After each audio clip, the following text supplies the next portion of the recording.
مہر ہمارے ہاں نکاح میں دیا جاتا ہے، کیونکہ نکاح میں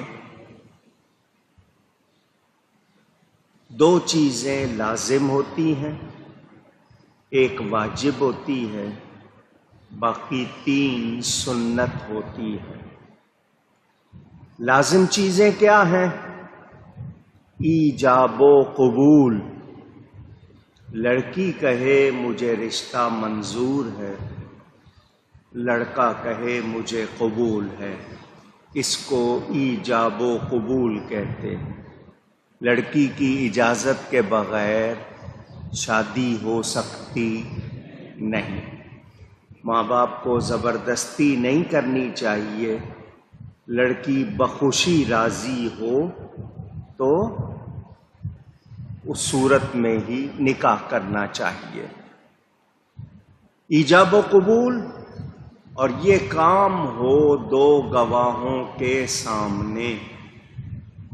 کتنے گواہ؟ 2۔ یہ لازمی ہے۔ یہ 2 باتیں اگر نہیں ہیں تو نکاح نہیں ہوتا۔ واجب کیا ہے؟ مہر، مہر، مہر، ڈاوری، آپ جو بھی کہتے ہیں۔ سنت کیا چیزیں ہیں؟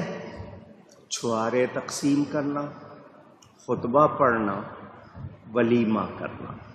یہ 3 کام کیا ہیں؟ اونچی کہیے گا، سنت۔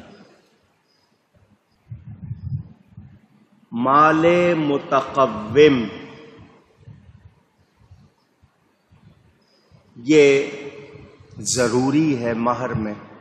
آپ کے ہاں روپیہ پیسہ ہے، چاندی سونا ہے، مال ہے۔ اگر کسی نے عورت سے نکاح کیا اور مہر کے بدلے یہ کہا کہ میں اس کو قرآن کی تعلیم دوں گا یا اتنا عرصہ اس کی خدمت کروں گا، یہ بھی صورتیں ہوتی ہیں، کیونکہ یہ تعلیم دینا مال متقوم نہیں ہے۔ اگر شوہر غلام ہے تو پھر خدمت کی شرط 1 سال 2 سال جو بھی مقرر کرے وہ جائز ہوگی۔ یہ صرف ابھی اشارتاً ذکر کر رہا ہوں۔